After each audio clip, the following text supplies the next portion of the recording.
అందరికీ నమస్కారం. నేను డాక్టర్ సిపి రవికుమార్, పిల్లల నరతజ్ఞుడు, ఆస్టర్ సిఎంఐ హాస్పిటల్, హెబ్బాడ్, బెంగళూరులో ఉంటాను. ఈ వీడియోలో నేను తల్లిదండ్రులకి లేక ఇంటి వాళ్ళకి పిల్లల్లో ఫిట్స్ ఉంటే ఏమి ప్రికాషన్స్ అంటే ఏమి సేఫ్టీ నెట్ చేసుకోవాలి, మళ్ళీ కొన్ని డౌట్లు ఉంటాయి. ఇది తినచ్చా, ఇది తినరాదా, ఇది చేయొచ్చా, ఇది చేయరాదా అని ఉంటాయి. దాని గురించి ఈ వీడియోలో ఇన్ఫర్మేషన్ ఉంది. ఫస్ట్ ఆఫ్ ఆల్ ఏమంటే భోజనంలో ఏమీ రిస్ట్రిక్షన్స్ లేదు. అంటే వాళ్ళు ఏం కావాలో తినచ్చు. అంగడిలో అమ్ముతారు కదా readymade packed food, chips, Kurkure ఇట్లా పదార్థాలు ఇవ్వదండి. ఇది ఇస్తే దానివల్ల కలరింగ్ ఏజెంట్స్, ప్రిజర్వేటివ్స్ ఉండవల్ల దానివల్లనే ఫిట్స్ రావచ్చు. తర్వాత షుగర్ కంటెంట్ ఎక్కువ ఉంటాయి, అంటే ఎక్కువ స్వీట్స్లు తినేది, ఎక్కువ చాక్లెట్లు తినేది, తర్వాత జ్యూస్లు ఎక్కువ తాగేది, దీనివల్లను షుగర్ లెవెల్ ఎక్కువైతే ఫిట్స్ మళ్ళీ వచ్చే ఛాన్సెస్ ఎక్కువ ఉంటుంది. దానివల్ల ఇవన్నీ అవాయిడ్ చేయాలి. ఇంట్లో చేసిన పదార్థాలు మాత్రం తినాలి. రెగ్యులర్గా పండుగల టైంలో స్వీట్ చేస్తే తినచ్చు, అయితే రోజు స్వీట్స్, రోజు చాక్లెట్స్ అవాయిడ్ చేయాలి. తర్వాత ఆటపాటలు. ఫిట్స్ వచ్చింది అంటే తల్లిదండ్రులకు భయం అయ్యి వాళ్ళని బయట వదలరు. ఇంట్లోనే ఉండాలి, నా ముందరనే ఉండాలి, నా కండ్ల ముందరనే ఉండాలి అని చేసేస్తారు. ఇది మంచిది కాదు. పిల్లలకి ఆటలాడడానికి వదిలేయాలి. అన్ని యాక్టివిటీస్ చేయొచ్చు, అయితే అన్నీను కొంచెం లిమిట్లో ఉండాలి.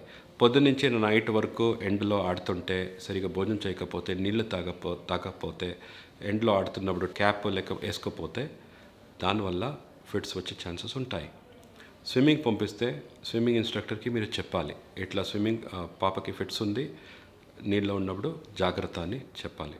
లేకపోతే మీరే నీళ్ళలో దిగి జట్లో ఉండాలి. ఎలా అంటే ఫిట్స్ వల్ల ఏమీ ప్రాబ్లం కాదు, అయితే నీళ్ళ వల్ల ఊపిరి తీసుకోకపోతే ప్రాబ్లం అవుతుంది. ఇది మీరు గమనం పెట్టాలి. అది వదిలేసి కొన్ని విచారాలు ఏమంటే నిద్ర సరిగా పోకపోతే ఫిట్స్ వచ్చే ఛాన్సెస్ ఎక్కువ ఉంటాయి. మెడిసిన్స్ రెగ్యులర్గా ఇవ్వాలి. ఒకరోజు ఇచ్చేది, ఒకరోజు మర్చిపోయేది, ఇట్లా చేస్తుంటే దానివల్లనే ఫిట్స్ వచ్చే ఛాన్సెస్ ఉంటాయి. తర్వాత ఎన్నోసార్లు ఏమవుతుందంటే మేము మెడిసిన్ ఇచ్చినప్పుడు డోస్ని మినిమం డోస్లో ఇచ్చింటాం.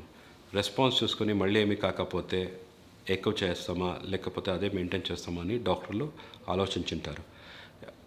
మళ్ళీ రెగ్యులర్గా 3 నెలలకు ఒకసారి, 6 నెలలకు ఒకసారి ఎప్పుడు మీ డాక్టర్ మిమ్మల్ని రమ్మని చెప్పినారో అప్పుడు ఫాలోఅప్ చేసుకొని ఆ పాపకి తూకం ఎంత ఉందో, మళ్ళీ వయసు ఎంత అయిందో చూసుకొని దానికి అనుసారంగా ఆ డోసులంతా కరెక్ట్గా ఇవ్వాలి. లేకపోతే డోస్ కరెక్ట్గా లేకపోతే దానివల్లనే ఫిట్స్ రావచ్చు. దానివల్ల మీరు డాక్టర్స్తో రెగ్యులర్గా ఫాలోఅప్ చేసుకునేది చాలా ముఖ్యముంది. ఇన్ని విచారాలు మీరు ఫాలో చేసుకుంటే పాపలో ఫిట్స్ అయ్యే ఛాన్సెస్ చాలా తక్కువ అవుతుంది. దానివల్ల మీ డాక్టర్స్తో రెగ్యులర్గా ఫాలోఅప్ చేసుకోండి, అడ్వైస్ కరెక్ట్గా ఫాలో చేయండి. నమస్కారం. నేను doctor CP Ravikumar, Aster CMI hospital, బెంగళూరులో ఉంటాను. మీకు ఏమైనా డౌట్లు ఉంటే కలవచ్చు, లేకపోతే కామెంట్ సెక్షన్లో కింద మెసేజ్ చేయండి, నేను ఆన్సర్ చేస్తాను.